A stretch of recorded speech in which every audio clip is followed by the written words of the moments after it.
Obrigado. Sr. Bispo, o seu lema episcopal é alegrai-vos sempre no Senhor. É possível haver missão cotidiana sem alegria? É possível, mas não faz grande coisa, digamos assim. Antes de mais, quero pedir licença para voltar atrás, e não é por estar aqui o António com o seu testemunho, mas dizer o seguinte: eu quero considerar como um dos sinais dos tempos, ou dos bons sinais dos tempos, no nosso tempo, o testemunho dos jovens. Porque se temos jovens que nos dão preocupações por certos ambientes, nomeadamente o aumento do consumo de droga e o aumento do consumo de álcool, sim, é verdade, mas também é verdade que temos um alargadíssimo sinal, ou um grande sinal, de jovens empenhados em edificar um mundo melhor. E também em Santarém, também na Diocese de Santarém, esse sinal existe. E devo confessar que, se eu comparar com os anos da minha juventude, os anos 70, foi uma década altamente complicada em termos ambientais. E, portanto, há grandes sinais de jovens que nos permitem ter esperança, que há gente para edificar o mundo com outra postura e cabe-lhes essa responsabilidade. Mas, como diz o Papa, o futuro é agora. Eles são o presente da Igreja, são a Igreja no presente, e, portanto, cabe-lhes também a eles participar e assumir responsabilidades na comunidade. Mas, no que diz respeito à dimensão da alegria, sim, porque a alegria é um dom do Espírito Santo na vida do cristão, e ela resulta, esta dimensão resulta de uma verdade pela qual isto não faz sentido, que é a certeza que somos amados. Porque é sempre isto. A fé como luz interior, ela traduz por esta experiência que é segredo. A pessoa, a certa altura, ao descobrir que Deus existe e que Cristo está vivo, descobre que é amado por Ele e que Ele deu vida por Ele. A alegria resulta desta tomada de consciência. Afinal, Ele gosta de ti, Ele ama-te, perdoa-te, purifica-te, olha, tu falhas, Ele perdoa-te, volta-te a perdoar, porque não te quer abandonar. Esta verdade quase juvenil que se apanha, mas depois prossegues a vida toda com uma verdade que nos alegra. Não? Mas alegra-nos ainda mais porque nos dá sentido. Dá sentido à nossa existência. Quer dizer, a certa altura, nós precisamos saber porque é que existimos. Quando a certa altura estamos em diálogo, mas nós sabemos porque é que nascemos. Sabemos o que é que existimos. De facto, Jesus Cristo dá-nos este horizonte, um horizonte de vida, de eternidade, de sentido à existência. E isso alegra-nos. Dá-nos sentido. E, portanto, mesmo quando as coisas fragilizam, quando estou doente, é muito bonito esta dimensão deste Cristo que está identificado com o outro e connosco também quando estamos nas situações mais fragilizadas. Porque esta ideia de que Deus está connosco, que nos abençoa só quando temos a vitória, certamente que sim, mas Jesus Cristo também se identifica quando estamos fragilizados. E de que maneira? Até ao sacramento dos doentes, não é? Portanto, quer dizer que Ele está lá, quando tiveres, eu estou lá contigo. É um Deus que sofre connosco as situações das derrotas, sofre connosco, acompanha-nos também, não nos abandona. E, portanto, esta experiência é motivo de alegria. E é uma alegria que não é propriamente um sorriso, né? Está assim em festa. Não, é uma alegria interior que nos faz manter firmeza, tal firmeza interior que nos faz bem. É que, neste sentido, o alegrar-vos sempre no Senhor, como diz São Paulo, é esta convicção que nos acompanha, que nos mantém de pé, que nos mantém felizes, de certo modo, e portanto, é assim que nós nos tornamos, de facto, seus discípulos, neste sentido, sermos cristãos, porque vamos a esta fonte que São Paulo também experimentou, foi ele que nos deu essa frase, não é? São Paulo experimentou essa dimensão, porque descobriu aquele que deu vida por ele e salientou que foi por alto preço que isso aconteceu, não é? Foi por alto preço que fostes comprados, não é? Da escuridão para viver esta luz, esta alegria. Testemunho de São Paulo. Muito bem, muito obrigado. Eu vou fazer só mais uma ronda de perguntas, mas aproveito para dizer, vamos abrir depois um momento de perguntas do público, está bem? Por isso, vão pensando na pergunta que possam querer fazer, né? Enfim, não vamos ter a noite toda, mas que sejam, meus amigos, se calhar não interessa tanto comentários, assim, mas perguntas, está bem? Que sejam perguntas pertinentes, diretas, e pensem também a quem é que as querem fazer, está bem? O Engenheiro Fernando Santos já nos falou aqui da sua relação com Nossa Senhora, com o Santuário de Fátima, e como quem nos juntou a todos aqui hoje foi o Santuário do Santíssimo Milagre. E em conversa com o Padre Francisco, ele dizia-me que o santuário quer-se como lugar de encontro com Deus e não um museu. E de facto nós precisamos de nos encontrar com um Cristo vivo, não é? Como o Sr. Engenheiro já disse há pouco, e não com o morto. Não é? Deixe-me pegar nisto. Qual é o seu santuário? Já nos falou de Fátima. É o Sacrário. Sim. É o Sacrário. O Sacrário. A relação... Este é como o santuário mesmo. Muito bem. Quero-nos contar assim um bocadinho como é que é a sua relação com a Eucaristia. Ele está vivo lá, está vivo lá. É, estar vivo lá, pois é. É isso que a gente celebra todos os dias, é isso. O meu santuário mesmo é o Sacrário. É o Sacrário. Esse é que é o meu santuário por eleição. Por isso é que eu às 6 da manhã que era para acabar a hora com o laudo de pé na briga, onde o Senhor está exposto, não é? Porque o santuário existe no carro também, quer dizer, o carro também é um bom santuário, não é? Eu gosto muito do silêncio. Por isso eu gosto, tenho uma paixão forte de Maria, principalmente pelo seu silêncio, porque pela forma como guardava tudo aquilo que sabia e que conhecia e a forma como sempre esteve com o seu filho. E eu acho que essa é uma questão central e esta relação também com a Eucaristia, porque eu dou graças a Deus por nós termos aqui o António, não é? Mas vamos ter, e ele disse uma coisa muito bonita também, que eu acho que é muito importante. Vamos ter que perceber que todos somos diferentes. Todos somos diferentes, mas só há uma coisa que é comum em nós, é Cristo. Pois é. Agora todos somos diferentes. Cada um foi à sua maneira. Uns foram logo quando nasceram, outros foram com os pais, outros foram com os avós, outros foram com os tios, outros foram por nada. São Paulo foi aquilo do cavalo abaixo. Uns chegaram a sacerdotes, outros não chegaram. Portanto, o que nós sabemos é que todos estamos por Cristo. E essa é que é a questão central. Portanto, tudo o que passar de Cristo não é cristão. Quer dizer, não me levem a mal. Não me levem a mal, mas é assim que eu penso. Porque ser cristão é isso. O resto é fantasia. Então podemos ser outra coisa qualquer. Podemos acreditar em Deus. 90% da população mundial acredita no mesmo Deus que eu e qualquer um dos que está aqui, ou não? Ou os muçulmanos não acreditam no mesmo Deus que eu? Acreditam. E os judeus também. Porque eles acreditam num Deus único. Portanto, acreditam no mesmo que eu. O que nós temos de diferente é que nós acreditamos que Cristo é Filho de Deus. Essa é a grande diferença. Esta alegria que aqui estava colocada é essa que está expressa logo lá. Não é que vejam como é que eles eram conhecidos. Pela alegria, não é? Vejam como eles se chamam, não é? Pois, portanto, mas isto é na diferença, nós não somos todos iguais, não nascemos para ser iguais e vamos ser sempre diferentes. E nunca mais sabemos quando é que vamos ser chamados.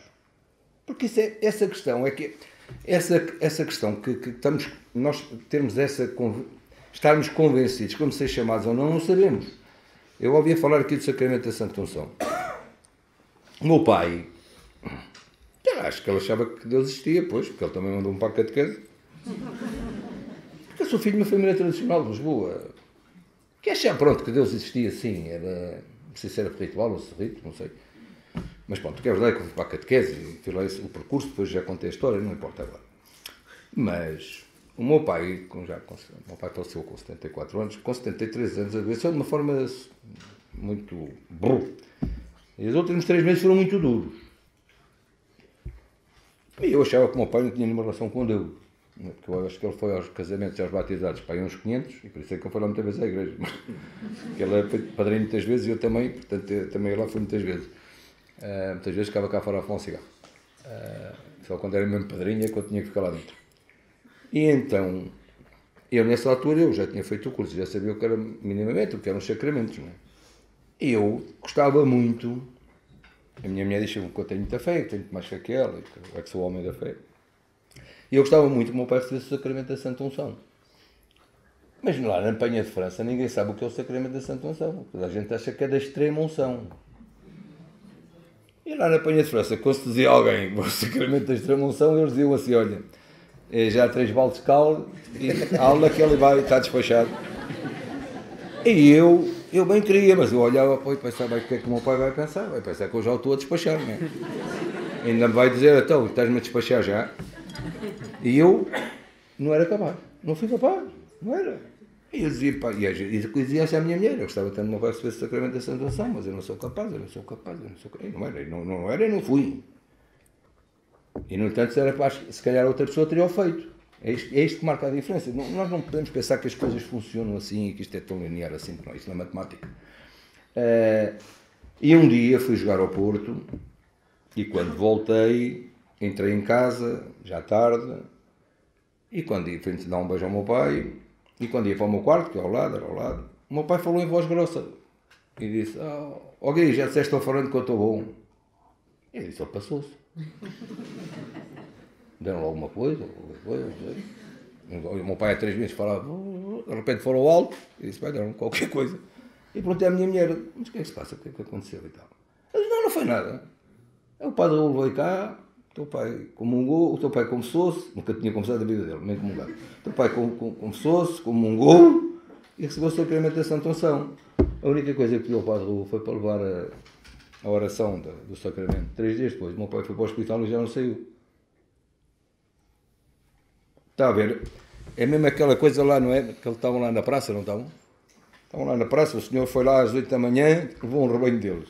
Depois foi andando, depois foi levar o último lá mesmo, já o dia já estava para terminar, mas pagou-lhe mesmo com o mesmo dinheiro. É assim, a gente não sabe nada disto. Isto são contas dele, não são nossas. A gente está um bocado variados com isto.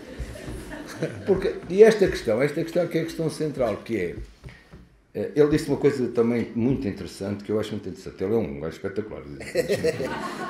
Eu se voltasse atrás e fosse agora começar a minha fase da juventude, eu gostava de ser como ele.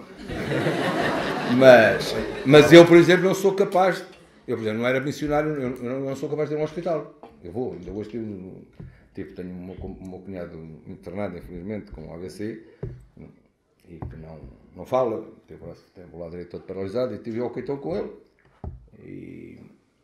E aquilo para mim é um drama mesmo. Mas eu era durante 10 anos visitador das prisões. É uma coisa tão distinta. Há coisas que não somos capazes de fazer, não está em nós. Isso não nos torna diferentes, nem melhores, nem piores. Porque esta coisa de pensarmos que quem se vai julgar somos nós próprios é um erro tremendo. Por isso é que um amigo meu costumava dizer, e eu quando ouvi isto a primeira vez fiquei sempre logo a partir daí um bocado atrapalhado. Que um amigo meu uma vez explicou, eu estava a conversar assim como nós estamos aqui, e alguém fazia uma pergunta e ele disse, muita atenção quando tu apontares o dedo a alguém, não é? Muita atenção. E eu disse assim, mas porquê? Eu sou um gajo muito de apontar dedos aos outros. E nessa altura era pior. E então, depois ele lá explicou, porque quando nós fazemos assim,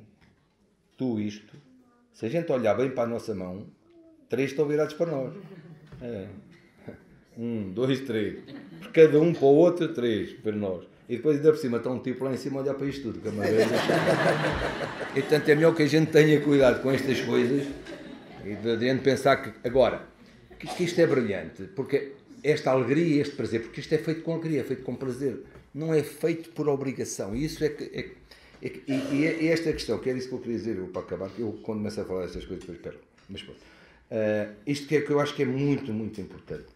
E que ele disse, mas que também é preciso ter atenção, que é muito bom para um jovem, outro jovem, é muito importante. Mas não pensemos que os mais velhos são menos jovens, porque não são menos jovens. Não são menos jovens. Porque eu conheço muito jovem que não vai nunca levar jovem nenhum atrás dele, porque são os grandes marretas mesmo. São, porque têm pouca abertura. Porque não percebem a sociedade atual. A questão central, ser jovem ou menos jovem, porque não é tanta idade, é perceber como é que as coisas estão. E eu acho que é isso que a Igreja está a fazer, ou pelo menos está a tentar fazer, e que deve continuar a tentar fazer, que é perceber que na realidade há 2000 anos dava para falar lá no Monte das Bem-aventuranças há, e 5 mil pessoas a ouvirem. Bem, mas hoje não sei se lá no outro das bem-aventuranças 5 mil pessoas vão ouvir da mesma maneira. Portanto, hoje a forma de chegar é uma forma diferente, a forma de partida também. E, portanto, obviamente que um jovem se identifica mais com um jovem. Mas um mais idoso, se quiserem, em termos de idade, também se vai identificar com o jovem. Mas um mais idoso também pode levar um jovem a identificar-se. Não é? Porque isso é que é a questão central. É aquilo que a nossa experiência de vida nos vai dizendo. E há um jovem que não vai transmitir nada a ninguém, mas que há outros que vão transmitir muito e que vai transmitir muitos e não vai transmitir outros. Assim como há aqueles que são menos jovens. Porque, na realidade, o testemunho, isso sim, o testemunho, que é o que ele diz, esse texto é brilhante, vou ter que ler, mas o que é muito importante é o testemunho, porque a testemunha, a forma como tu vives, e se calhar esse é um exemplo, às vezes sem dizer nada mais uma vez, não é?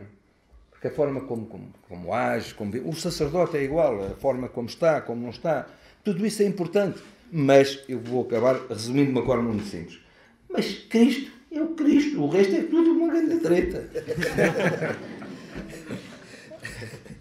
Sim. Muito bem, muito obrigado. António, já agora então vamos, não é? Portanto, ali a mãe do António, ela deve ficar muito contente de ouvir assim os elogios. E a irmã e a namorada também. António, nesta exortação de Cristo vivo, o Papa Francisco apresenta o grande anúncio aos jovens em 3 verdades. Deus ama-te, Cristo é o teu Salvador e Cristo vive. Não é? E como pegando aqui nas palavras do Eugênio Fernando Santos, e o resto é tudo uma grande treta. Na tua vida cotidiana, não é? Portanto, e lembrando que quem nos trouxe aqui foi a Irmandade do Santuário do Milagre Eucarístico de Santarém. Na tua vida cotidiana, a Eucaristia alimenta a tua missão? Ou sentes que aquilo que nós celebramos na Eucaristia pode não bater certo com a nossa vida cotidiana? Sentes alguma separação entre a fé e a vida? Eu acho que para o cristão a Eucaristia, não é? É o centro e a origem de tudo, não é? É o memorial em que Cristo se faz pão e se doa a todos nós. Há um tempo ouvi a frase que o cristão não é aquele que acredita em Cristo, mas é aquele que vai à missa, no sentido de é aquele que celebra a vida de Cristo, aquele que se alegra com a presença de Cristo na sua vida. E pegando nisto, acho que o ser cristão muitas vezes está muito mais relacionado, não é propriamente naquilo que eu acredito, não é? É mais como é que eu vivo com isso. Eu acho que quando nós morrermos, acho que Deus ou São Pedro lá na porta, não sei se ele nos vai pedir contas quantos terços é que rezámos, ou se fomos mais vezes a Fátima ou não. Acho que verdadeiramente o que Cristo nos vai perguntar não é como é que o amamos, não é? Como é que a cada momento da nossa vida colocamos aquela questão fundamental que é o que é que Cristo faria no meu lugar, não é? Na minha família, o que é que Cristo faria no meu lugar, no meu trabalho, no namoro, né? Tudo isto, não é? O que é que Cristo faria no meu lugar, não é? Ou por outras palavras, como é que eu posso amar mais? Como é que eu posso servir mais? E acho que esta é a grande questão, não é? A unidade da fé e da vida só acontece quando eu sou capaz de olhar com gratidão para tudo aquilo que Cristo me dá continuamente e sentir-me e reconhecer-me amado por Ele e perceber que a única resposta que eu posso tentar dar é tentar entregar-lhe a minha vida, não é? É tentar corresponder a esse amor, sabendo que, e aqui é muito importante lutar contra a vaidade, não é? Por isso escrevi isso no texto, de que eu nunca amarei Cristo nem 1% do que Cristo me ama a mim, não é? Quer dizer, porque isto diz na própria carta de São João, não é? Foi Ele que nos amou primeiro, não é? É sempre Cristo quem primeireia, não é? Nunca é a nossa iniciativa...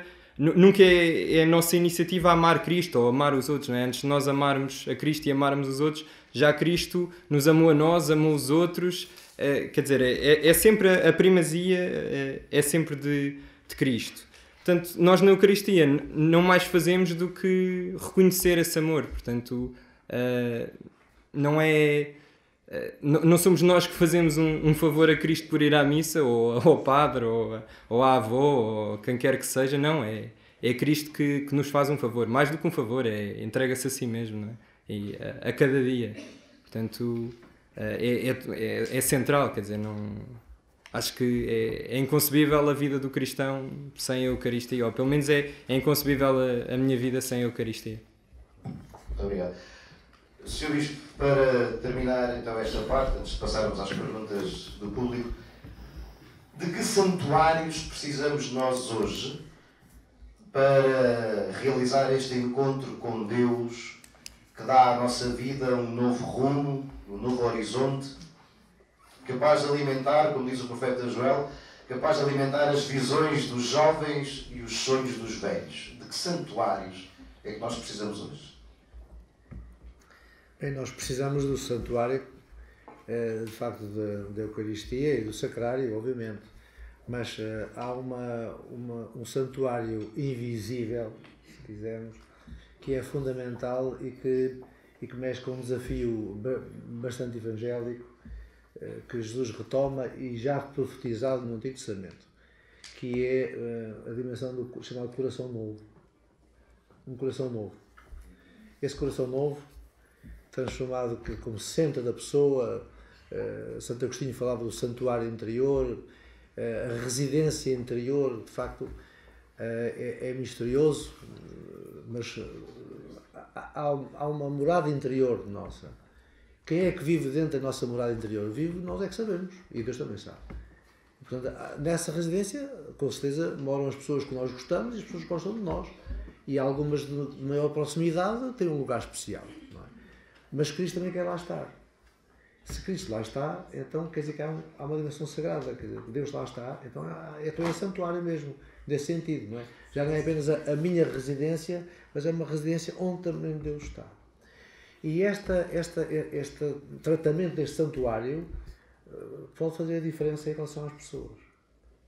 Se a pessoa é vazia, é um vazio total, quem é que mora lá dentro? Se não mora lá amigos, se não moram lá Deus, lá dentro está ódio, vontade de fazer mal, isto é uma coisa tramada, não é? Portanto, cuidar da pessoa humana tem a ver com esta morada interior. Eu estou convencido, enfim, de muita gente que anda a fazer mal no mundo, não foi amada, não criou, de facto, lá dentro, não fez nenhum trabalho de descoberta, não aconteceu, não é? E, enfim, e se calhar ninguém é terrorista sozinho, ninguém faz mal sozinho, porque a sociedade não ajudou a descobrir. Portanto, há aquilo que se chama, e não quero levar a cartanha um pesadelo para casa, mas há o chamado pecado social. Há os nossos pecados pessoais e há o pecado social. O pecado social é que a nossa sociedade, onde nós habitamos, onde nós vivemos, digamos, produz pessoas que fazem mal. E isso deve-nos fazer pensar qual é que é a minha cota-parte nesse mal que os outros fazem, que eu não gosto que façam, mas o que é que eu poderia fazer? Há um pecado social que nós gostávamos de ter uma sociedade mais justa, onde isto fosse melhor, o ambiente fosse melhor, de facto. E que as pessoas descobrissem a sua morada interior, ou seja, a sua residência interior como um espaço onde se congemina o bem ou se congemina o mal. Não é? E, portanto, quando Deus está, quando Cristo está, mesmo que Cristo não esteja, mesmo que Deus não esteja, o lugar dele existe lá. Esta é que é a verdade. E, portanto, sempre que um homem, por mais criminoso que seja, como o ladrão na alta cruz, por mais criminoso que seja, quando der hipótese de admitir Cristo, não tem lá lugar dele. É a pessoa que há um chip, não é? Está numa marca, quando alguém descobre, de facto, tem lá lugar. Não é? Portanto, descobrir esse santuário interior torna-nos felizes e é muito feliz. Muito obrigado. Perguntas? Alguém tem alguma pergunta então para os membros da mesa? Sim. Paula, vamos ver se há mais alguma. Paula, pergunta e a quem?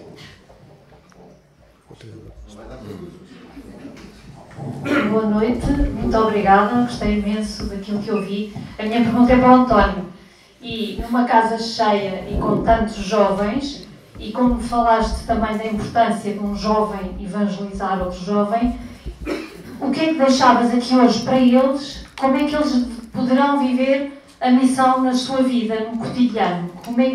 Quais são os conselhos? Como é que falavas com eles agora? O que é que lhes dizias para eles levarem para casa? Obrigada.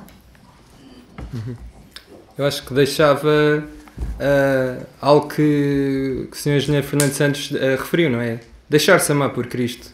É quem se deixa amar por Cristo, quem se deixa cativar por Cristo, percebe que a única coisa lógica a fazer é entregar-lhe toda a nossa vida. Depois vamos perceber como é que isso se faz, vamos perceber por caminho se é ser sacerdote, se é ser médico, se é ser selecionador nacional, depois vamos descobrir, quer dizer, se calhar nem todos nós precisamos de alcançar grandes feitos na nossa vida, não é? Ou feitos que outros reconheçam. Muitos de nós e muitos daqueles que já morreram viveram o que o Papa Francisco chama a santidade ao pé da porta, não é? Aqueles santos que a Igreja nunca vai canonizar, nunca vão estar nos altares, mas o grande mérito da sua vida foi deixarem-se amar por Cristo e fazerem a resposta lógica, que é entregar-lhe a vida. Muito obrigado. Mais alguma pergunta? Sim? Ok. Consegues falar alto? Força. Podes pôr de pé se quiseres. O António.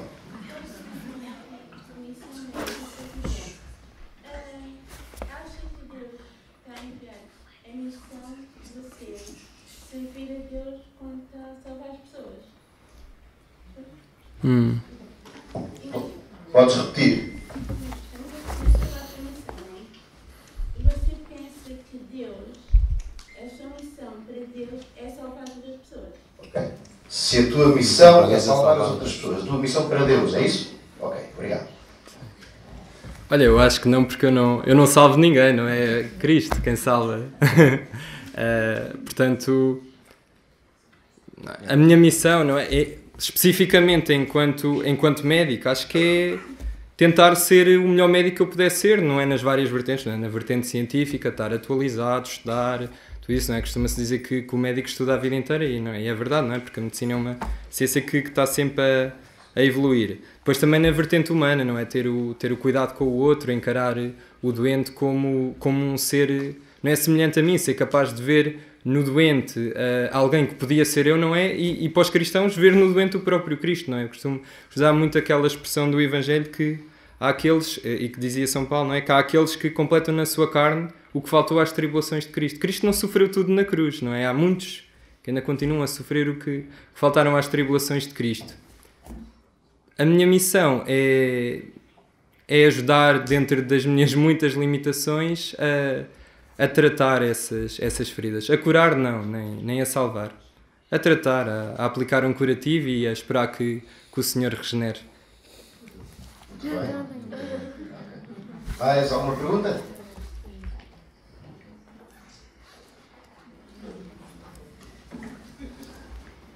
Sim, Ricardo, força. Nossa! Quando é que eu percebeste que ser médico, servir pelo mundo, dar aos outros, quando é que eu percebeste que foi essa a tua missão? Olha, Ricardo, é muito engraçado. A primeira parte da pergunta, quando é que eu descobri que queria ser médico? Olha, eu sempre, gostei muito da parte de ciências, não é? Então estava em ciências e tecnologias, mas, na altura tinha boas notas, mas tinha aquela ideia que, não, irritava-me um bocado aquela história de muitas pessoas que tinham boas notas, não é? Virem logo com a ideia da medicina, e tanto que eu nunca quis ser médico. Pá, e acontece que com o tempo, não é? Fui pensando e percebi que, apesar de gostar de ciência, também me cativava muito, não é? A parte humana e o contacto próximo com as pessoas. Então pensei, olha, por que não ser médico, não é? E acontece que, na altura, eu tinha feito os exames de 11º ano, pronto, e tinham corrido mais ou menos, e faltava fazer o exame de 12º ano, e estava a fazer, né?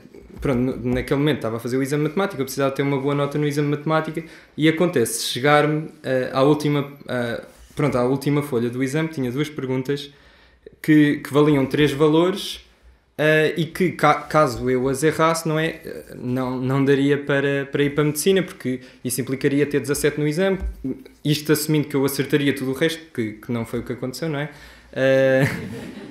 Pá, eu sei que eu cheguei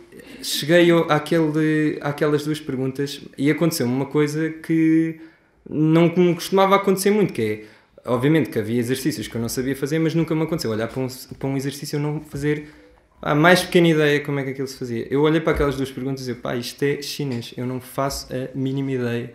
Pronto, pá, eu fiquei mesmo assim, bem, ok. Pá, eu sei que naquele momento faltavam mais ou menos 30 minutos para o exame acabar, e eu sei que nesse momento, pá, parei um bocado e pedi a graça de Deus para, bem, Senhor, olha, se a tua vontade for que eu entre em medicina, pá, manda-me uma inspiração, pá. Pá, trabalha. Pá, e olha, eu não sei se foi inspiração, se não foi, mas a verdade é que efetivamente consegui responder essas 2 perguntas nos 30 minutos que faltavam. E depois acabei, não é por ter a nota que precisava, entrar em medicina, essas coisas todas. E este momento foi fundamental em todas as crises depois de vocação que eu viria a passar mais tarde, quando comecei a pôr em questão, será mesmo que eu quero ser médico, será que não quero? E eu lembrava-me deste momento e eu pensei, pá, o senhor não andou a brincar comigo. Eu não sei se o senhor quer que eu seja médico, mas ele quer que eu acabe o curso de medicina, pelo menos. Então acho que foi esta confiança, não é? Esta confiança que, bem, se Deus me deu se eu fiz este ato de confiança e a resposta de Deus foi esta, então é porque isto faz sentido, não é? Depois percebi outra coisa, que era isto depois já estar encaminhado a parte de ser médico, percebi que é muito importante e é uma coisa que tenho falado muito na igreja, fazer aquilo que se chama uma opção preferencial pelos pobres. Porque é nos pobres, nos mais desfavorecidos, nos mais despojados, nos mais limitados, é precisamente nesses que Cristo se faz presente. Cristo não se identifica com os ricos no Evangelho, não é? Cristo identifica-se com os pobres, com os mais andrajosos, não é? Comia à mesa com tudo o que era vagabundo na altura, não é? E percebi que se calhar era aí que me sentia também chamado a servir e acontece que nesse momento estava a passar por alguma destas crises vocacionais, não é? Será que eu quero mesmo ser médico? E hoje olho para trás e tenho a noção que foi nesses cenários, com pessoas refugiadas, muitas delas que nem sequer falavam uma língua em comum comigo, foi aí que eu recuperei a vocação. Foi precisamente aí que eu percebi o que era ser médico. Porque a faculdade ensinou-me o que era ter um curso de medicina, o que é ser licenciado ou mestre em medicina. Mas foi lá nesses meios onde Cristo se faz mais presente que eu aprendi o que era ser médico. E a partir daí quis realmente ser médico. E ainda falta escolher a especialidade. Exato. A vida é feita de decisões, não é? As decisões do dia-a-dia e as decisões grandes da vida. Agora, vão-me perdoar dizer isto, mas alguém tem alguma pergunta para os outros 2 intervenientes? Ok, agora ao fundo. Exatamente. Alto. Para cá.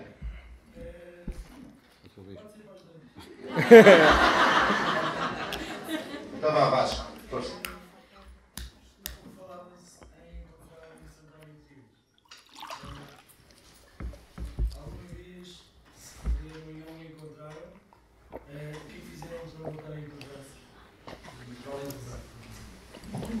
As diferentes. Tanta vez que o perdi.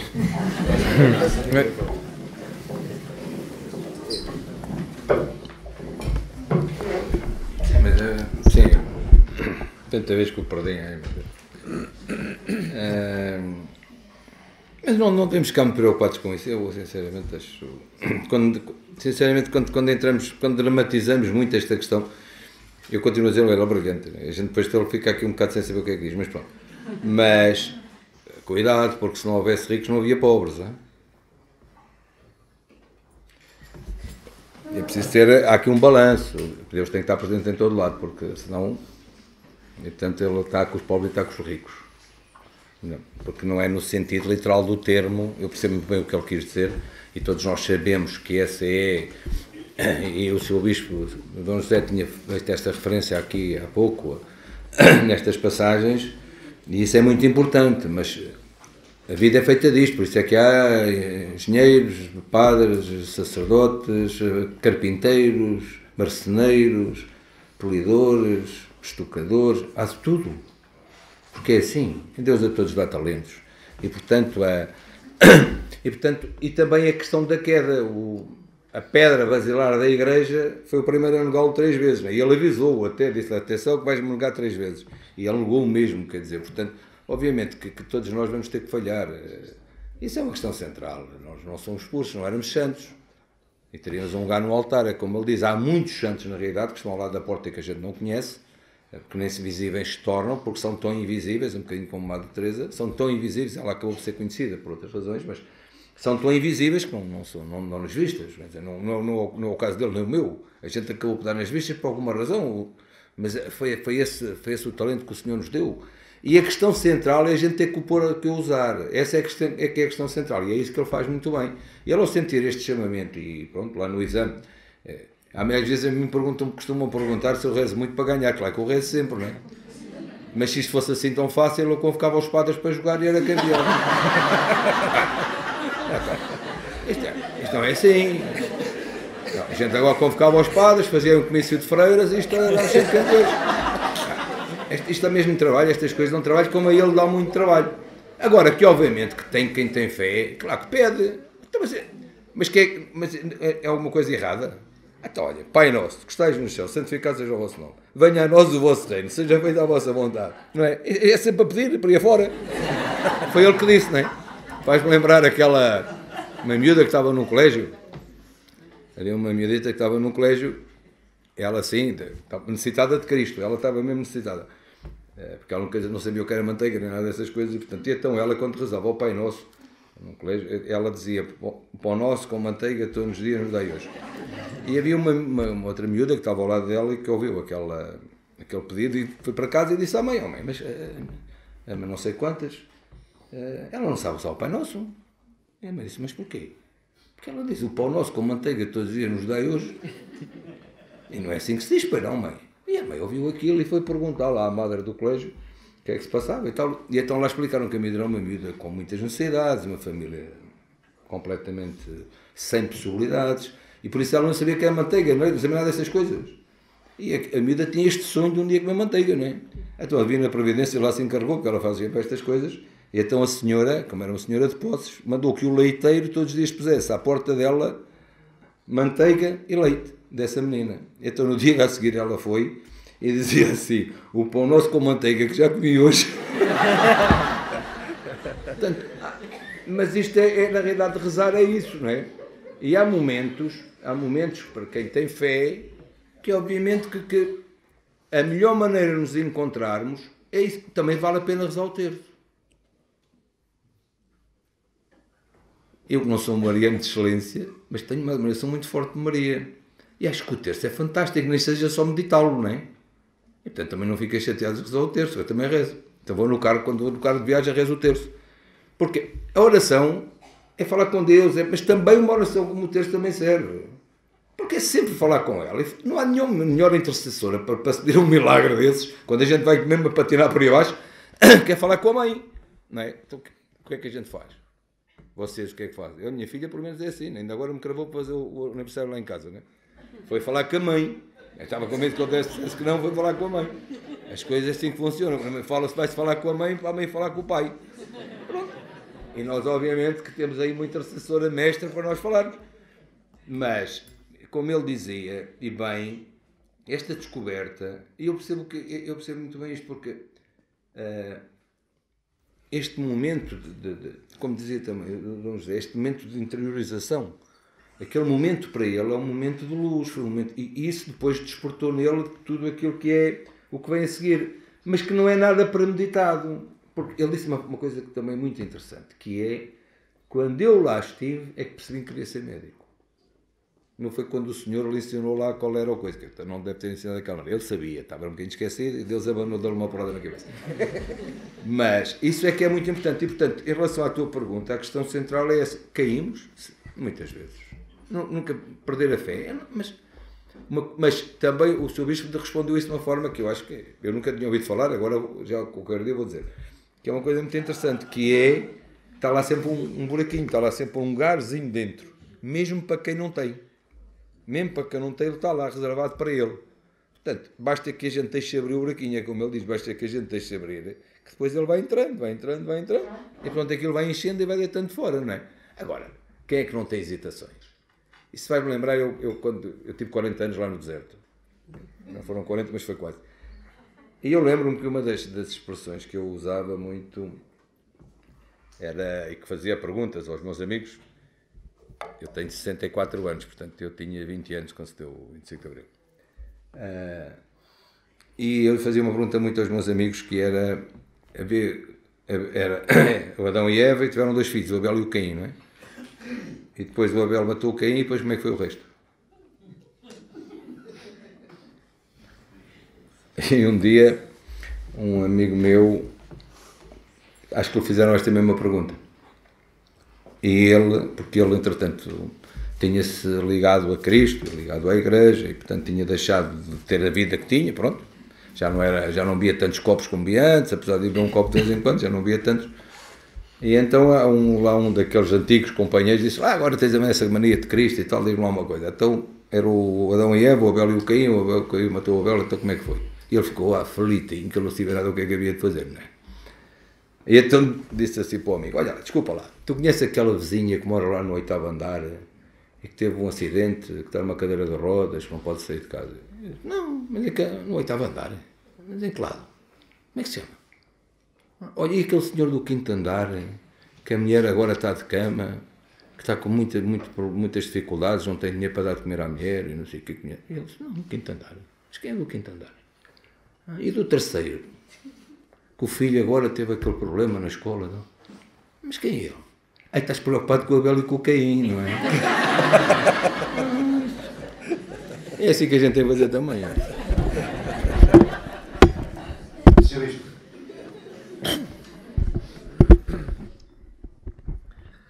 Eu quero responder ao Vasco dizendo que, assim muito diretamente, que a oração é mesmo, digamos, não, a receita, é a verdade da alimentação da vida de um cristão que busca a fidelidade. Mas acontecem fragilidades.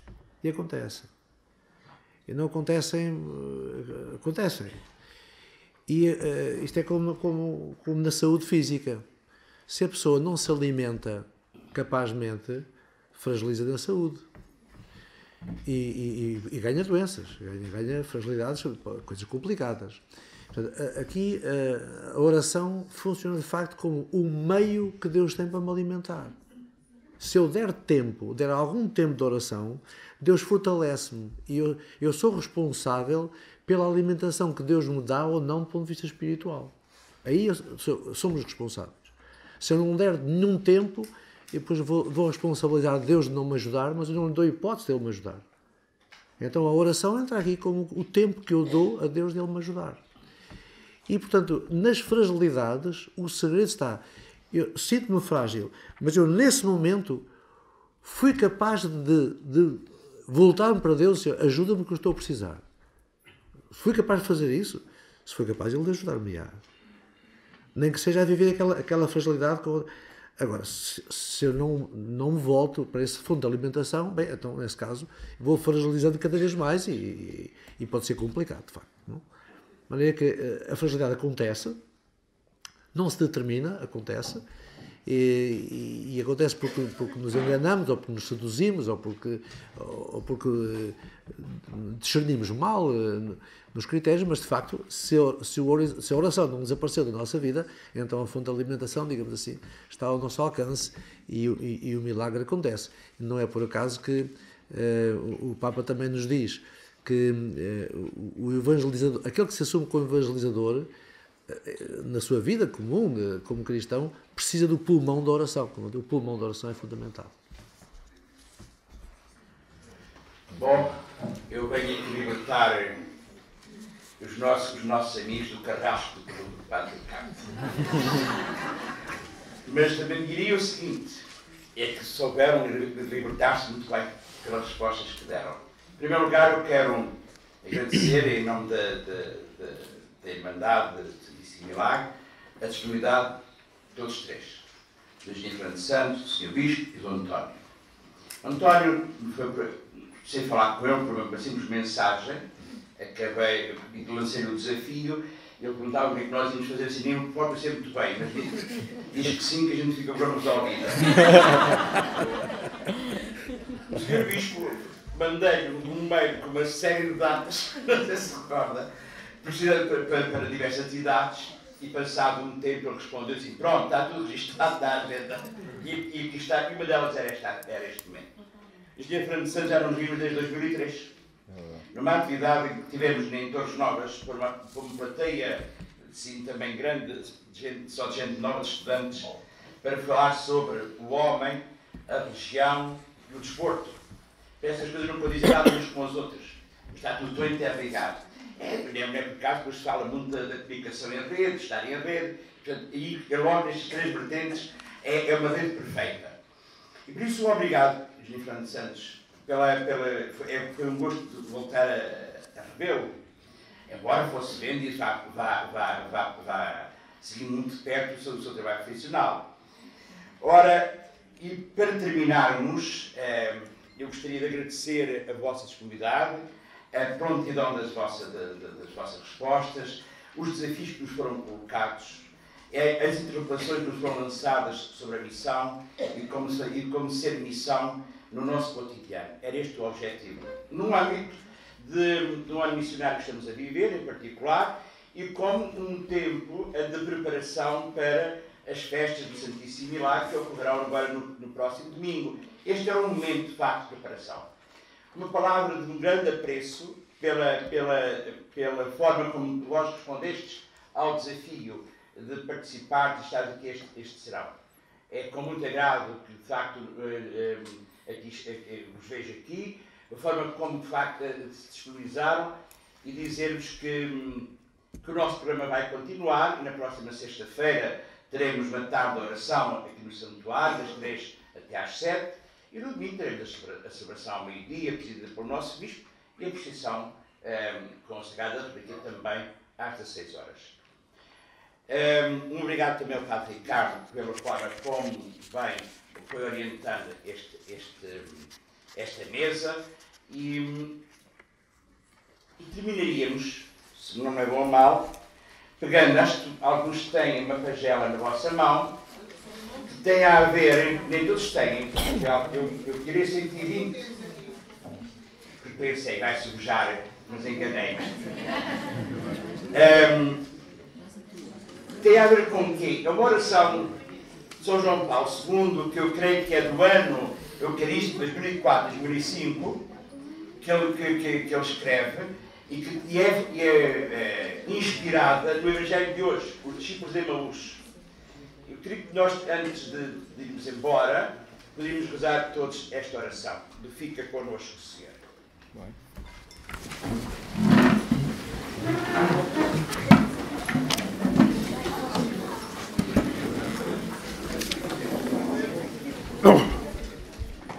Fica connosco, Senhor.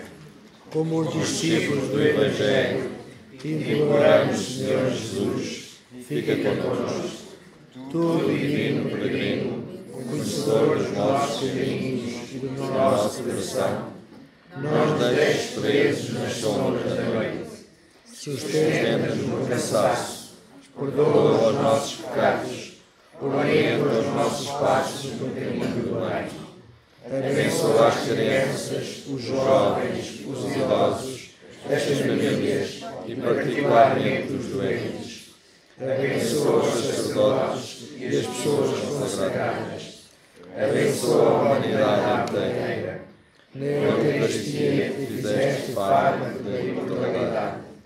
Dá-nos o gosto da vida e a plenitude que nos faça caminhar nesta terra como peregrinos confiantes e alegres, olhando sempre para a meta da vida que não tem fim. Fica connosco, Senhor, fica connosco. Nós vos damos graças, Senhor, pelo dom deste serão e deste dia e vos suplicamos a graça de uma noite na vossa paz. O Senhor esteja convosco. Ele está no meio de nós. Abençoe-vos Deus Todo-Poderoso, Pai, Filho e Espírito Santo. Amém. Uma noite em paz.